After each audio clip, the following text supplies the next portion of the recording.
નમસ્તે, કેમ છો બધા? સ્વાગત છે તમારું મેઘાના રસોડામાં। આજે હું એક ટ્રેડિશનલ વાનગી લઈને આવી છું। આ વાનગી ખાવા માટે તમે નહીં માનો, બહુ મોટી લાઈન લાગે છે। ઠંડીમાં ખાવાની ખૂબ મજા આવે છે, સાથે શરદી અને કફમાં પણ રાહત આપે છે। તો વધારે સમય ન બગાડતા રેસીપીની શરૂઆત કરીએ। તો એક લોયું ગરમ કરવા મૂક્યું છે, એમાં અડધો વાટકો જેટલું તેલ ઉમેરીશું। તમે કહેશો આટલું બધું તેલ? હા, આ ટ્રેડિશનલ રેસીપી છે તો તેલ તો વધારે જોશે જ। સાથે જ હું નોનસ્ટિક વાસણ ઉપયોગ નથી લેતી અને શાકની ક્વોન્ટિટી પણ વધારે છે, તો એટલું તેલ તો જોઈશે। તેલ ગરમ થાય ત્યાં સુધી જોઈ લે કયા ખડા મસાલા ઉપયોગમાં લેવાના છે। તો અહીંયા સફેદ તલ, વરિયાળી, તજ, લવિંગ, તમાલપત્ર અને લાલ સૂકા મરચાં લીધેલા છે। અહીંયા મેં 2 ચમચી વરિયાળી અને 2 ચમચી સફેદ તલ લીધેલા છે। તમે ખડા મસાલા તમારી ચોઈસ પ્રમાણે ઉમેરી શકો છો। તેલ સારી રીતે ગરમ થઈ ગયું છે, તો હવે આપણે એમાં ખડા મસાલા ઉમેરી દઈએ। બધું જ સારી રીતે ફૂટવા દઈએ। હવે આમાં ઉમેરીશું એકદમ ઝીણું સમારેલું લસણ। 1 વાટકો જેટલું લસણ લીધું છે, લગભગ 250 ગ્રામ જેટલું લસણ છે। સારી રીતે આપણે એને સાતળવાનું છે, ગેસની ફ્લેમ ધીમી રાખીશું। લસણ એ રીતે સાતળવાનું છે જેથી એ બળી પણ ન જાય અને કાચો ટેસ્ટ પણ ન આવે। આ રેસીપીમાં સારા એવા પ્રમાણમાં લીલું લસણ, લીલી ડુંગળી, મરચાં અને આદુનો ઉપયોગ કરવામાં આવ્યો છે। આ બધી જ વસ્તુ શિયાળામાં શરીરને ગરમાવો આપે છે અને કફને દૂર કરવામાં પણ મદદ કરે છે। અહીંયા આપણું લીલું લસણ સારી રીતે સતળાઈ ગયું છે, તમે જોઈ શકો છો। બળ્યું નથી પણ એની કાચી ફ્લેવર પણ નહીં આવે। તો લસણ સતળાઈ ગયા પછી એમાં આપણે 1 વાટકો ઝીણી સમારેલી લીલી ડુંગળી ઉમેરીશું। અહીંયા લીલી ડુંગળી ઓપ્શનલ છે, તમે ન ઉમેરો તો પણ ચાલે। જે વાટકો ભરીને લસણ ઉમેર્યું હતું એ જ વાટકો ભરીને મેં ઝીણી સમારેલી ડુંગળી ઉમેરી છે। વજનમાં એ 50 ગ્રામ છે। તો આને પણ સારી રીતે સાતળી લઈશું। તમે જોઈ શકો છો ડુંગળી પણ સરસ રીતે સતળાઈ ગઈ છે। આ રીતે વારાફરતી બધી વસ્તુને સાતળવાની છે। તો હવે વારો આવે છે આદુનો। લગભગ 50 ગ્રામ જેટલું આદું લઈ સારી રીતે એને ધોઈ અને પીસી લીધેલું છે। તમે એને ખમણીને પણ ઉમેરી શકો છો। આને પણ આપણે સારી રીતે સાતળવાનું છે, કાચો ટેસ્ટ ન આવવો જોઈએ। આ બધું જ સાતળતી વખતે ગેસની ફ્લેમ ધીમી હોવી જોઈએ। હવે આમાં ઉમેરીશું સૂકી ડુંગળીની પેસ્ટ। તો અહીંયા મેં 2 નંગ મીડિયમ સાઇઝની ડુંગળીને ક્રશ કરી લીધેલી છે, એ આમાં ઉમેરી દઈશું અને સારી રીતે આને ચલાવી લઈશું। ફરીથી આને 5 થી 10 મિનિટ જેટલું આપણે સાતળવાનું છે। ગેસની ફ્લેમ ધીમી રાખવાની છે। ડુંગળીની ગ્રેવી સરસ રીતે સતળાઈ ગઈ છે અને તમે જોઈ શકો છો તેલ પણ છૂટું પડવા માંડ્યું છે। તો હવે આમાં મરચાંની પેસ્ટ ઉમેરીએ। તો અહીંયા મેં લાલ મરચાં લીધા છે, લગભગ 5 નંગ લાલ મરચાં મોળા છે એ લીધા છે। એનાથી કલર ખૂબ સરસ આવશે અને ખાટો મીઠો ટેસ્ટ પણ આવશે।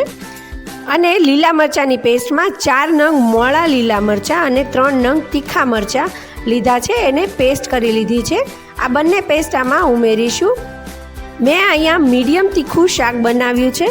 તમને જો તીખાશ ગમતી હોય તો તમે વધારે મરચાં તીખા પણ લઈ શકો છો। મેં અહીંયા મોળા મરચાં જ લીધેલા છે। ટ્રેડિશનલી આ રેસીપીમાં લાલ મરચાંની પેસ્ટ નથી ઉમેરાતી, પણ આનાથી કલર અને ટેસ્ટ ખટમીઠો સરસ આવશે, તો હું આમાં ઉમેરું છું। તમારે જો લાલ મરચાંની પેસ્ટ સ્કીપ કરવી હોય તો તમે કરી શકો છો। સારી રીતે આપણે મિક્સ કરી લઈશું અને આને પણ થોડું ચડવા દઈશું, સાતળવા દઈશું। તમે જોઈ શકો છો સરસ રીતે બધું જ સાતળાઈ ગયું છે। તો હવે આમાં મસાલા કરીએ। તો મસાલામાં લગભગ અડધી ચમચી જેટલી હિંગ ઉમેરીશું। આમાં આ રીતે ઉપરથી હિંગ ઉમેરવામાં આવે છે, આનો ફ્લેવર ખૂબ સરસ આવશે। તો તમારે આ રીતે જ હિંગ ઉમેરવાની છે। અડધી ચમચી જેટલી હળદર ઉમેરી દેવાની છે। અહીંયા ગ્રેવીના ભાગનું આપણે મીઠું ઉમેરી દઈશું, સ્વાદ પ્રમાણે મીઠું લેવાનું છે। બધું જ સરસ રીતે મિક્સ કરતા રહી આને થોડી વાર માટે સાતળી લઈએ। ગેસની ફ્લેમ સતત ધીમી જ રાખવાની છે, નહીંતર નીચેથી દાજી જશે। કલર સરસ રીતે બદલાઈ ગયો છે। તો હવે આપણે અહીંયા ટમેટાની પેસ્ટ ઉમેરીએ। 3 નંગ મીડિયમ સાઇઝના ટમેટાને મેં પેસ્ટ કરી લીધી હતી અને એ આમાં ઉમેરી દઈશું। જે વાટકાથી ડુંગળીની પેસ્ટ ઉમેરી હતી એ જ વાટકાથી માપીને થોડી વધારે એવી ટમેટાની પેસ્ટ ઉમેરીશું। સરસ રીતે મિક્સ કરી ગ્રેવીને સારી રીતે ચડવા દઈએ। આ ગ્રેવીને તમે જેટલી ધીમા તાપે સાતળશો એટલો જ તમારા શાકનો ટેસ્ટ સરસ આવશે. તો આ કામમાં બિલકુલ ઉતાવળ નહીં કરવાની. હવે આમાં બીજા મસાલા કરીએ. તો અહીંયા મેં ધાણા જીરું લીધું છે. લગભગ 3 ચમચી જેટલું ધાણા જીરું લઈશું. મસાલાનું પ્રમાણ તમે તમારા ટેસ્ટ પ્રમાણે એડજસ્ટ કરી શકો છો. લગભગ 2 ચમચી જેટલું કાશ્મીરી લાલ મરચું લેશું. સરસ કલર માટે તમે તીખું મરચું પણ વાપરી શકો છો. બધું જ સારી રીતે મિક્સ કરી લેવાનું છે અને મસાલાની કાચી ફ્લેવર ન આવે ત્યાં સુધી આપણે સાતળવાનું છે. 5 થી 10 મિનિટ માટે સતત ચલાવતા રહે. આ ગ્રેવીને સાતળ્યા પછી તમે જોઈ શકો છો તેલ છૂટું પડી ગયું છે અને કલર પણ સરસ આવી ગયો છે. ગ્રેવી સરસ રીતે આપણી પાકી ગઈ છે. તો હવે આમાં પાણી ઉમેરીશું. આ ગ્રેવીને સારી રીતે પકવ્યા પછી જ તમારે આમાં પાણી ઉમેરવાનું છે, નહીંતર ગ્રેવી કાચી રહેશે અને ટેસ્ટ સારો નહીં આવે. તો અહીંયા હું 2 વાટકા જેટલું પાણી ઉમેરી રહી છું.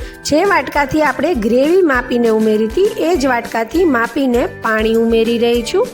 તમે તમારે જે રીતની કન્સિસ્ટન્સી જોઈતી હોય એ રીતે તમે પાણી ઉમેરી શકો છો. સારી રીતે બધું મિક્સ કરી લઈશું. મિક્સ કરી 1 મિનિટ ઉકાળ્યા પછી આમાં આપણે ગળપણ ઉમેરવાનું છે. તો ગળપણમાં અહીંયા મેં ગોળ લીધો છે. અહીંયા આ રેસીપીમાં ગોળ જ ઉપયોગમાં લેવામાં આવે છે, ખાંડ નથી લેવાની, ગોળ લેવાનો છે. લગભગ 2 ચમચી જેટલો ગોળ લઈશું, જે ટમેટાની ખટાશ અને બાકીની બધી જ તીખાશને બેલેન્સ કરશે અને ખૂબ સરસ ટેસ્ટ આવશે. ફ્લેવર માટે થોડી ઝીણી સમારેલી કોથમીર ઉમેરીશું. ના, હજી રેસીપી પતી નથી, બાકી છે. તો રાહ જુઓ કઈ રેસીપી છે. તમે ગેસ કરો કે કઈ રેસીપી હશે. ચાલો હું તમને એક હિન્ટ આપું છું. આ મહેસાણા અને વિસનગર બાજુ ખૂબ પ્રખ્યાત છે. તમે વિચારો આ કઈ રેસીપી હશે. ત્યાં સુધીમાં આપણી ગ્રેવી પણ પાકી જશે. ઓલમોસ્ટ આપણી ગ્રેવી થઈ ગઈ છે. તમે જોઈ શકો છો તેલ બધું જ ઉપર છૂટું પડીને આવી ગયું છે. આ રીતે સરસ રીતે તેલ છૂટું પડે એટલે કે આપણી ગ્રેવી સરસ રીતે પાકી ગઈ છે. તો હવે આપણે ગેસની ફ્લેમ ધીમી કરી આને સાઈડમાં રાખી દઈએ. તમને કદાચ આઈડિયા આવી જ ગયો હશે કે આ કઈ રેસીપી છે, અને ન પડી હોય ખબર તો હવે તો પડી જ જશે. આ છે સૂકી તુવેર, એટલે કે આપણે તુવેરના ટોઠા બનાવ્યા છે. સૂકી તુવેરને 8 થી 10 કલાક માટે અથવા તો આખી રાત માટે પલાળી દેવાના છે. મેં પહેલાં પણ તમને ઘણી બધી વાર કીધું છે કે કઠોળને હંમેશા એરટાઇટ કન્ટેનરમાં પલાળવાનું. આ રીતે એરટાઇટ ડબ્બો હોય એમાં કઠોળ પલાળવાથી ખૂબ સરસ રીતે અને ઝડપી કઠોળ પલળી જાય છે. મેં અહીંયા 1 વાટકો તુવેરને પલાળી હતી, તો ડબલ થઈને 2 વાટકા જેટલી તુવેર થઈ ગઈ છે. તુવેર સરસ રીતે પલળ્યા પછી આપણે આને બાફી લેવાની છે. તો બાફવા માટે એક કુકર લઈશું અને કુકરમાં તુવેર ઉમેરી દઈએ. 2 વાટકા તુવેરની સામે આપણે 4 વાટકા જેટલું આમાં પાણી ઉમેરવાનું છે. તો અહીંયા હું 4 વાટકા જેટલું પાણી ઉમેરી દઈશ. સ્વાદ પ્રમાણે અહીંયા મીઠું ઉમેરી દઈશું. સારી રીતે મિક્સ કરી ઢાંકણ ઢાંકી અને મીડિયમ ફ્લેમ પર 7 થી 8 સીટી થવા દેવાની છે. તુવેરને બફાતા થોડો સમય લાગે છે, તો આને 7 થી 8 સીટી કરવાની છે. તુવેરને સારી રીતે બાફી લેવાની છે. કુકર ઠંડુ થાય પછી એમાંથી પાણી નિતારી તુવેરને આપણે ગ્રેવીમાં ઉમેરીશું. તમે જોઈ શકો છો તુવેર આ રીતે સરસ રીતે બફાયેલી હોવી જોઈએ, તો જ આનો ટેસ્ટ સારો આવશે. તો તુવેરને આપણે ગ્રેવીમાં ઉમેરી દઈશું અને આને ચડવા દેવાનું છે. એ પહેલાં આમાં સ્વાદ પ્રમાણે મીઠું ઉમેરી દઈએ. તુવેર બાફતી વખતે મીઠું ઉમેર્યું હતું, પહેલાં ગ્રેવીમાં પણ મીઠું ઉમેર્યું હતું. તો એ રીતે આપણે ધ્યાન રાખી મીઠું ઉમેરી દેવાનું છે. તમારે જે રીતની કન્સિસ્ટન્સી જોઈતી હોય એ પ્રમાણે પાણી ઉમેરવાનું છે. તો હું અહીંયા પહેલાં 1 વાટકો જેટલું પાણી ઉમેરી દઈશ. સરસ રીતે મિક્સ કરી લઈશ અને આને ઢાંકી અને ચડવા દેવાનું છે. તુવેરમાં સરસ ટેસ્ટ બેસી જાય ત્યાં સુધી આપણે એને ઢાંકીને ચડવા દેવાનું છે. વચ્ચે વચ્ચે ચલાવતા રહેવાનું, નહીં તો નીચેથી દાજી જશે. તમે જોઈ શકો છો તેલ સરસ રીતે છૂટું પડી ગયું છે અને આપણું શાક ઓલમોસ્ટ રેડી થઈ ગયું છે. તો આમાં છેલ્લે લીંબુ નીચોવી લઈએ. તો મેં અહીંયા એક મીડિયમ સાઇઝનું લીંબુ લીધું છે. આને આમાં નીચોવી લઈશું. તમે ખટાશ તમારા ટેસ્ટ પ્રમાણે એડજસ્ટ કરી શકો છો. તો તૈયાર છે મહેસાણા વિસનગરના પ્રખ્યાત સૂકી તુવેરના ટોઠા. આને ગરમ ગરમ પીરસવાના છે.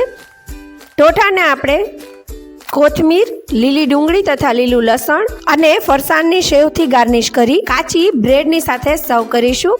તમને મારી રેસીપી કેવી લાગી કમેન્ટ કરીને જરૂરથી કહેશો. જો વિડીયો ગમે હોય તો પ્લીઝ લાઇક કરી દેજો અને મારી ચેનલને સબસ્ક્રાઈબ કરવાનું ભૂલશો નહીં. બાજુમાં રહેલું બેલ આઇકન જરૂરથી દબાવી દેવું, જેથી જ્યારે પણ નવા વિડીયો અપલોડ થાય તમને નોટિફિકેશન મળતું રહે. તો ફરી મળીશું એક નવી રેસીપીની સાથે. ત્યાં સુધી thank you for watching. Bye bye.